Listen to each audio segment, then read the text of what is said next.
Stage पे तशरीफ फरमा मोहतरम नसीम सिद्दीकी साहब, हारिस अजीम साहब, मुन्ना भाई साहब, अजीम भाई, पप्पू भाई, हाजी अख्तर साहब, फिरोज मूसा खान साहब, सत्तार खान साहब, नीचे हमारे तो मगर सबके नाम लेना मुमकिन नहीं। बुजुर्गों, नौजवानों, मासूम बच्चों, मेरी माँ और बहनें जो पसे पर्दा बैठकर मेरी गुफ्तगू सुन रही है, अस्सलाम वालेकुम रहमतुल्लाहि व बरकातहू। अजीज़ान गिरामी, ये एक इंतखाबी जलसा है। हम आपके सामने इस मशरक़ी हल्के असेंबली से वोट मांगने के लिए जमा हुए हैं। वो बातें नहीं बताऊंगा क्यों, तो वो वजूहात बहुत लंबी है कि किन वजूहात की बुनियाद पर जिस पार्टी में मैं 10 साल था, मैंने असदुद्दीन अवैसी के कांधे से कांधा लगाकर इम्तियाज जलील के साथ काम करके पार्टी को आगे बढ़ाया था। उस पार्टी ने मेरा क्या हाल किया। 10 साल की खिदमत को एक झटके में उड़ा दिया। मैं अब तक समझ रहा था कि इम्तियाज जलील की कारस्तानी है। आपने एक बात सुनी होगी आमतौर पर गुफ्तगू में कि आज कहा जाता है ये पुट्टा खानदान में खराब निकल गया, पुट्टा टिका ना टिका निकल गया। मगर जब मोहतरम असदुद्दीन अवैसी साहब ने कहा कि मैं बाप हूं, अगर तुम बेटे को कुछ कहेंगे होगा, अब मैंने क्या कहना, पुट्टे को कहने का या पुट्टे के बाप को कहने का। अजीज़ान गिरामी, आप एमएलए बनते हैं, आप मेंबर ऑफ पार्लियामेंट बनते हैं, क्या तिरमिरा जाते हैं। तू जो एमएलए बना था ना, गफ्फार कादरी की मेहनत थी, प्रकाश अंबेडकर जिनके तुफे में तू वाहिद एमपी इस हल्के से चुनकर आया था, माहिदा कराने वाला गफ्फार कादरी था। क्या मस्ती, क्या तकब्बुर, सुबह में आमदार, शाम में खासदार। अबे समझ के ना तो तूने बात, ये गरीब मुसलमान, ये बुजुर्ग, ये मसाजिद के आइम्मा, ये मौज़नीन, हमारी माँ बहनों की दुआएं थी, और साथ में हमने सोशल इंजीनियरिंग की। हमने क्या सोशल इंजीनियरिंग की थी? मैंने की थी। मैंने प्रकाश अंबेडकर के 15% वोटों को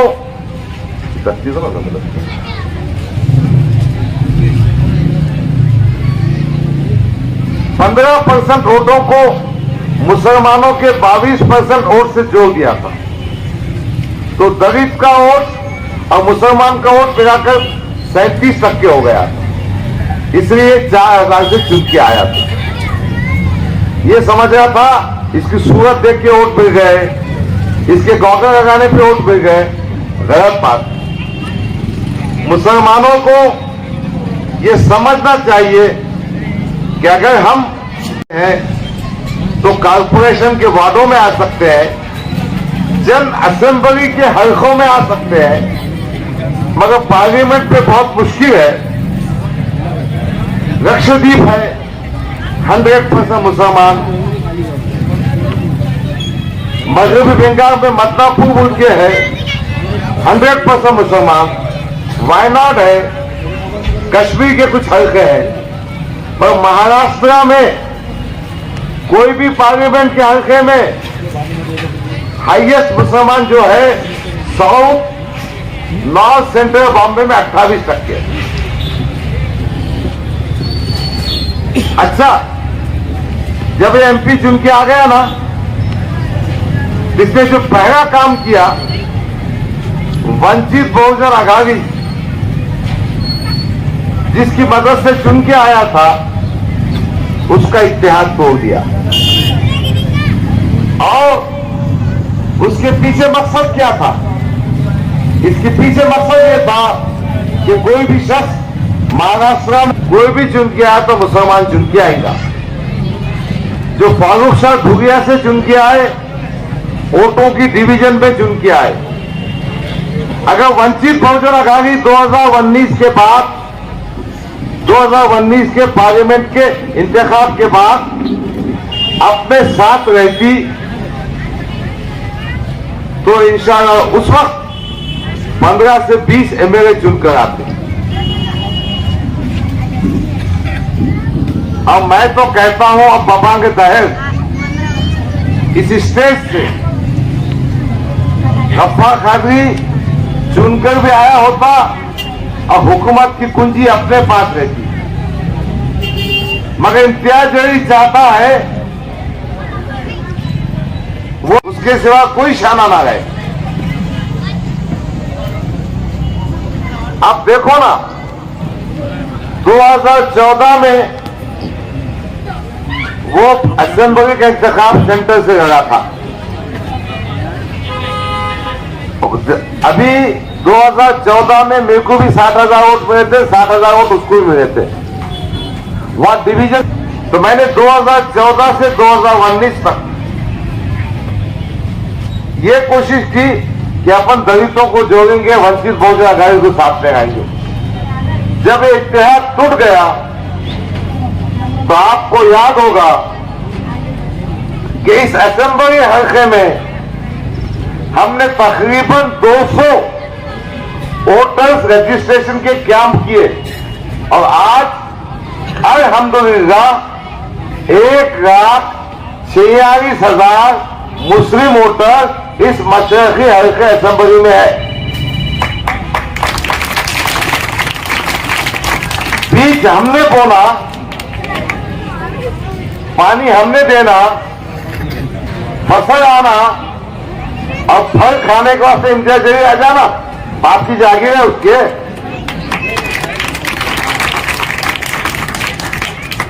बहरहाल मुझे टिकट नहीं दिया गया। मैं एक सियासी मैदान में काम करता हूं। कांग्रेस का टिकट भी देने की इमरान प्रतापगढ़ी साहब ने कोशिश की थी, मगर इन्होंने डराया कि हम नांदेड़ में चुनाव लड़ेंगे, हम वैजापुर में चुनाव लड़ेंगे। अगर गफ्फार कादरी को कांग्रेस पार्टी टिकट देती है, इनका बहुत पेट दुखता ना, इनका बाप है मैं। मैंने कभी माफ नहीं किया, मुंह पे कहता हूं मैं कि ये हलवागिरी बंद करो। अंबादास दानवे को वोट देने के वास्ते जो लाखों रुपए तुमने खाए, ये जो पार्लियामेंट में 5 सीटा तुमने बेचे, उसमें बात क्या आबादी है अपनी, क्या तंजीमी ढांचा है?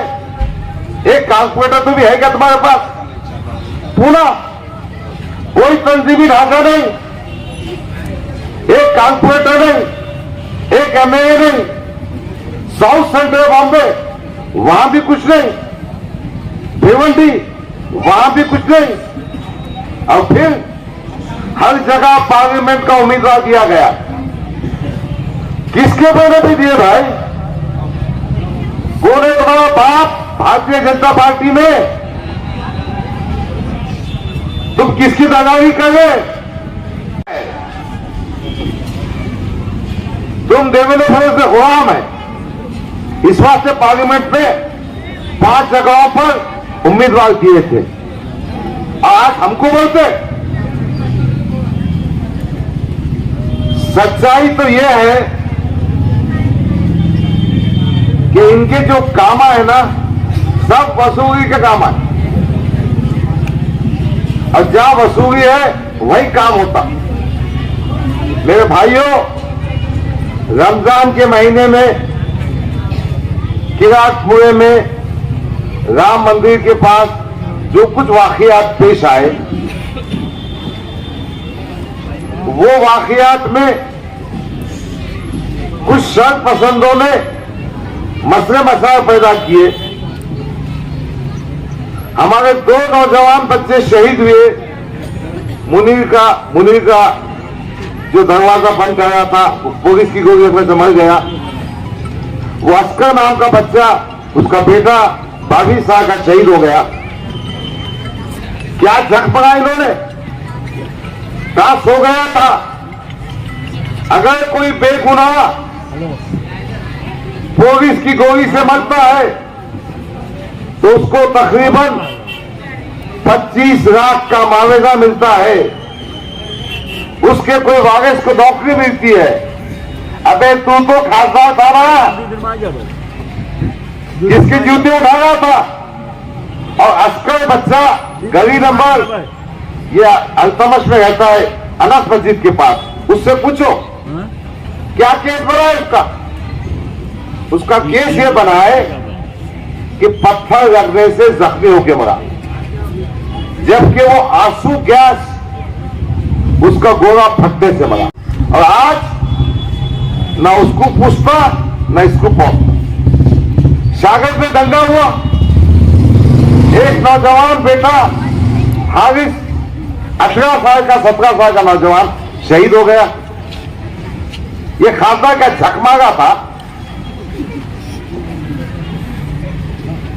बहरहाल मुझे ये भी कहना है कि महाराष्ट्र के मुख्तलिफ मुकामात पर जहां कहीं दंगा फसाद हुआ, खासदार ने कोई नुमाइंदगी नहीं। बगैर जान दो, उसकी बातें सुनाने की जरूरत नहीं है। मैं ये कहने के लिए आपके सामने आया है कि ये आमदार की जो पोस्ट है, आमदार का जो रुतबा है, उसका जो हैसियत है, वो शांतपना करने के वास्ते नहीं है। वो इसके वास्ते नहीं है कि घर का दरवाजा बंद, सामने रखते थे। अभी जो एमआईएम के कारपोरेटर है ना, वो बेचारे उसके दरवाजे के सामने खड़े रहते। गुलामगिरी, चपरासीगिरी, चमचागिरी, आगे आगे आगे बहुत ही बेबसी का मामला है। तो इसके वास्ते नहीं, उसके दरवाजे खुले होना चाहिए। पुलिस स्टेशन में जाके नुमाइंदगी करना चाहिए। इम्तियाज जलील ने कभी नुमाइंदगी नहीं की। मैं ये कहने के आपके सामने आया हूं कि अल्लाह ने मुझे वो ताकत दी है कि मैं पुलिस की आंखों में आंखें डाल के बात कर सकता हूं। मैं अदालत के दरवाजे हुकूमत से नुमाइंदगी करूंगा। अजीजा ने गिरामी, समाजवादी पार्टी से एमएलए बनने की जो ख्वाहिश है, जिसके लिए आपके सामने होठों की भीख मांग रहे हैं, कोई पैसा कमाने का मकसद नहीं। मैंने करीब अबू आसिम साहब के स्टेज से आयत किया था कि एक एमएलए को तनख्वाह मिलती है 2,60,000, एक साल के होते हैं 32 लाख रुपये, 5 साल के होते हैं 1,60,00,000। मुझे मेरी तनख्वाह नहीं चाहिए। वो तनख्वाह का एक ट्रस्ट बनाकर वो फंड गरीबों की जरूरत के लिए काम लाया जाएगा। मैं मुसलमान हूं, मुझे फख्र है। मैं हिंदुस्तानी हूं, मुझे फख्र है। मगर मेरा अटैचमेंट उलमाए कराम से है, मसाजिद के आइम्मा से है, मौजनीन से है।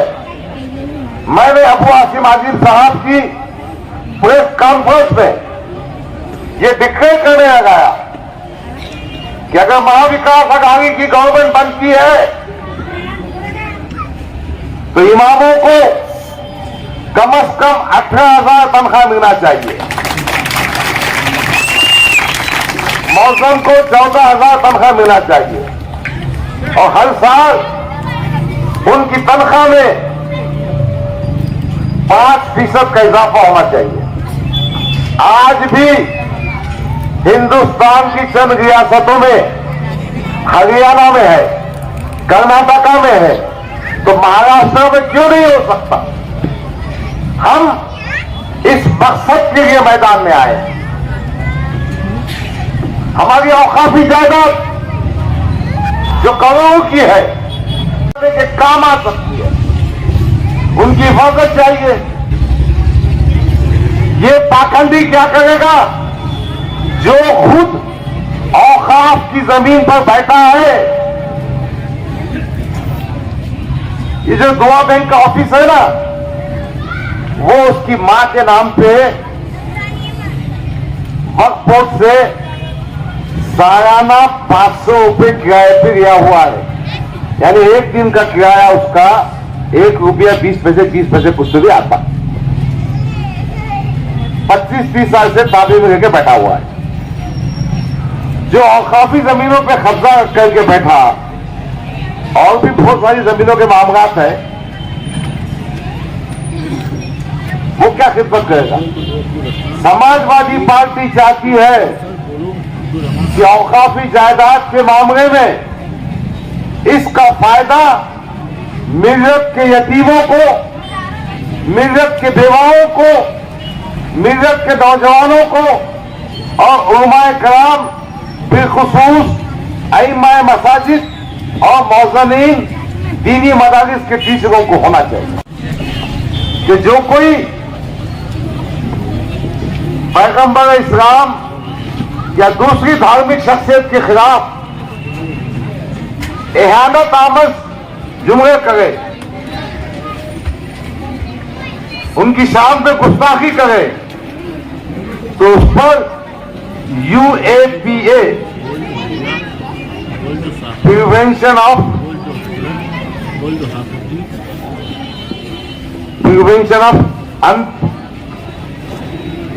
वो ऐसा कानून है जो जमानत नहीं देती, UAPA एक्ट। हमारा मांगना यह है, जब तक कानून नहीं बनेगा तो आदमी गिरफ्तार कैसा होगा?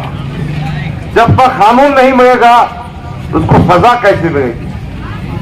तो जिस रामगिरी महाराज ने हुजूर सल्लल्लाहु अलैहि वसल्लम की शान में गुस्ताखी की थी, उस पे UAPA का कानून लगाया जाए। आज उमर खालिद पे जो केस है ना, दिल्ली में उमर खालिद 4 साल से जेल में बंद है। क्यों बंद है? UAPA का कानून लगा हुआ है। उसका जो लॉन्ग फॉर्म है प्रिवेंशन ऑफ अनलॉफुल एक्टिविटीज, गैर कानूनी एक्टिविटीज को रोकना। पर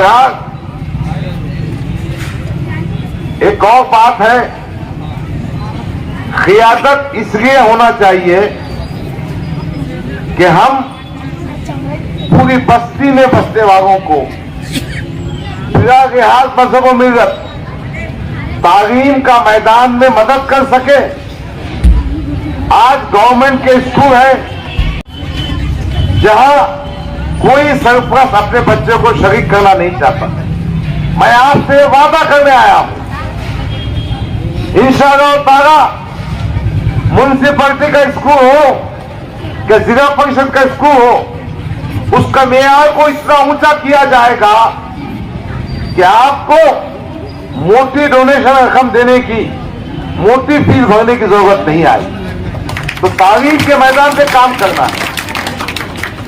इन्होंने क्या झक बना मैं वो कहने वाला नहीं, इन्होंने क्या झूठे वादे के वो बात कहने वाला नहीं। दूसरा मामला है अस्पताल का। अस्पताल के मामले में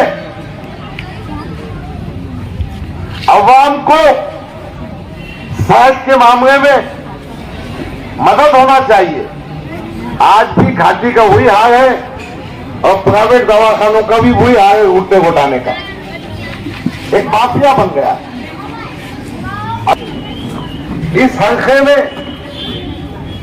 कांग्रेस पार्टी ऐसा कमजोर कैंडिडेट दिया। कांग्रेस पार्टी ने क्यों ढीला कैंडिडेट दिया, मतलब भी वोट नहीं ले सकता। खैर, महाविकास आघाड़ी का यहां पर फ्रेंडली फाइट है, मगर उसके एजेंडे में है कि हर इस सिलसिले में काम करे। देखिए, तरक्की के लिए इख्तिदार की जरूरत होती है। इख्तिदार भी एक या दो एमएलए का नहीं, इख्तिदार जिसके पास सत्ता होगी। इंशाअल्लाह ताला महाविकास आघाड़ी की हुकूमत महाराष्ट्र में आएगी। समाजवादी पार्टी महाविकास आघाड़ी का हिस्सा है।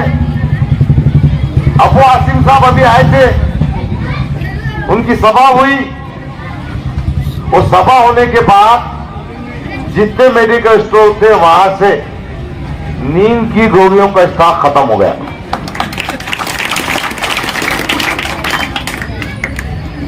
किसी की नींद खत्म हो गई, चैन खत्म हो गया, किसी को पैखाने ज्यादा लग गए, किसी को उल्टियां हो गए, क्या क्या होगा मालूम नहीं। अभी 14 तारीख को हमारी बहन इकरा हसन आने वाली है।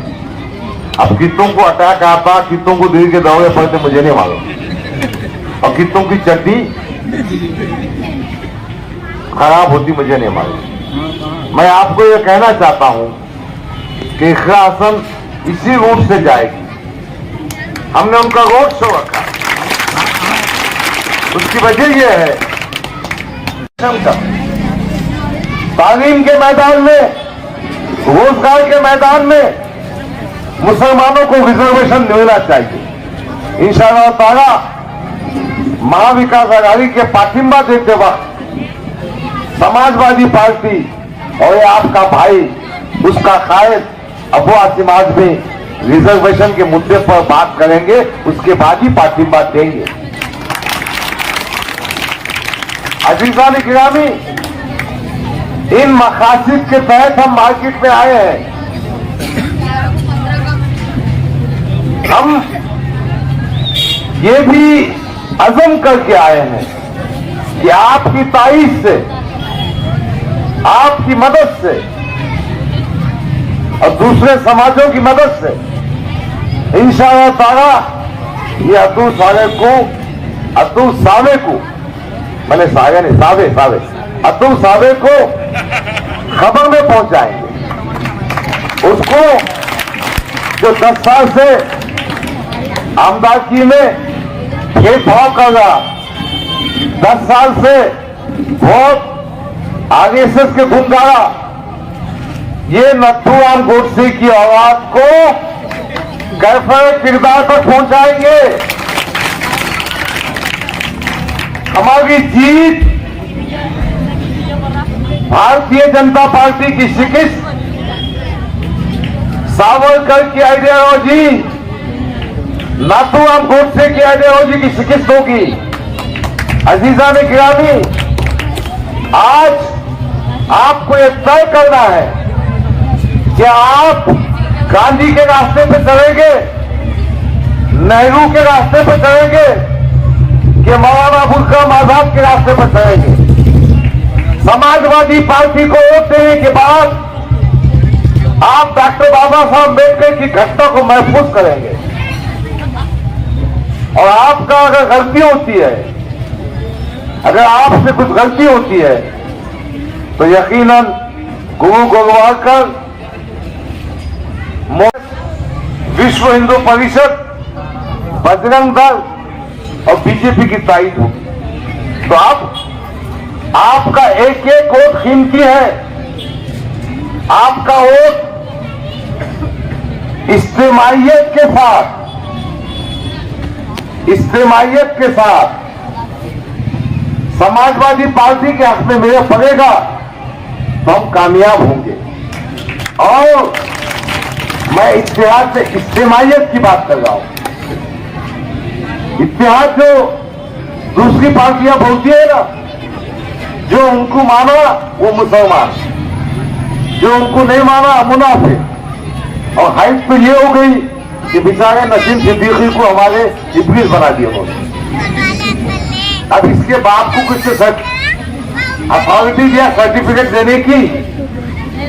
भाई मेरा हिसाब मेरा अगब रहेगा, मैं मेरे खुदा के पास जवाब दे हूं।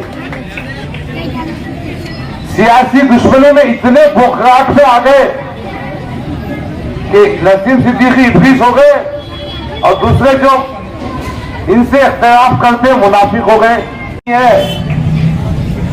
औकाफ के धन्ना सेठों से पैसे कमाने की जरूरत नहीं है। मैं पाखंडी चाहे नहीं करने वाला।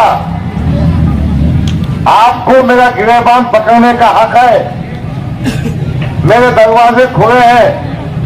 मैं आपके बीच में था, आपके बीच में हूं और इंशाअल्लाह मरते दम तक रहूंगा। आपका दुख मेरा दुख है, आपका सुख मेरा सुख है। मैं आपको बालकनी में से हाथ नहीं बताऊंगा,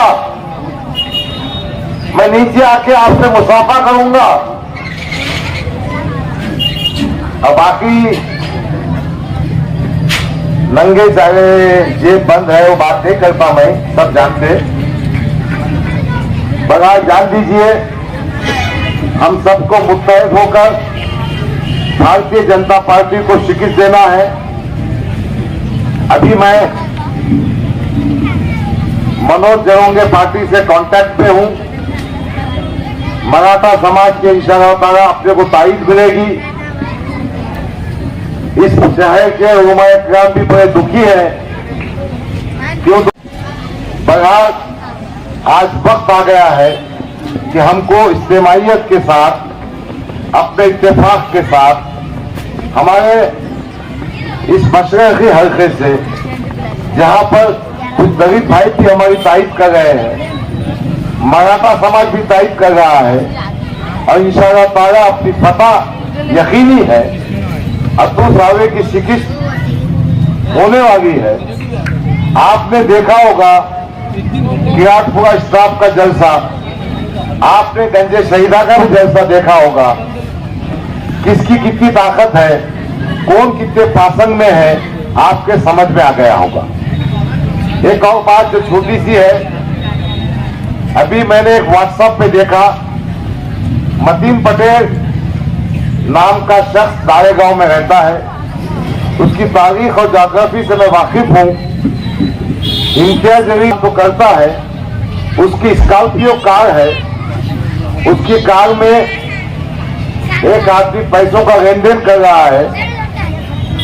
उसकी कमेंट्री दी जा रही है कि गफ्फार खादी पैसे बांट रहा है। मैंने उसकी शिकायत पुलिस स्टेशन जिंसी में की है, निमोनुक ऑफिसर के पास की है, स्टेट इलेक्शन कमिश्नर के पास की है और सेंटर के पास भी किया है। साइबर में भी क्राइम दाखिल किया है। मैं पाखंडियों, इस किस्म की हरामजदगी मत करो। अपने पापों को दूसरों के माथे मत लगाओ। हम तेरी उंगली से घी निकालना भी जानते हैं और खुशोना भी जानते हैं।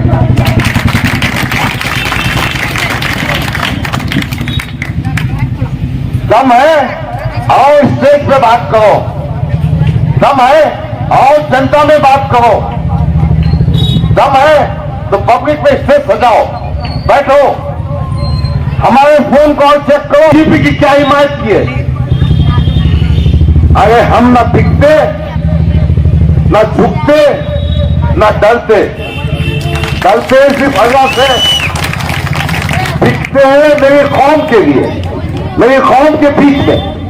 इनके दुख के लिए मैं अपने आप को कुर्बान कर दूंगा, मगर भारतीय जनता पार्टी आगे से इसके रास्ते नहीं झुकूंगा। मेरे बुजुर्ग के सामने, मेरी मां के सामने और मेरे अल्लाह के सामने। बहरहाल इस किस्म की भूखराहट पे, गलत व्हाट्सएप पे और फेसबुक पर वीडियो डालकर बदनाम करने की कोशिश की जा रही। आप इससे होशियार रहिए, बहकावे मत आइए। इनका बुत टूट गया, इनकी हकीकत समझ में आ गई, इनकी हैसियत समझ में आ गई, इनकी औकात समझ में आ गई। अब ये कहीं के नहीं, न घर के न घाट के, उसके आगे मैं कुछ नहीं बोलता। बहरहाल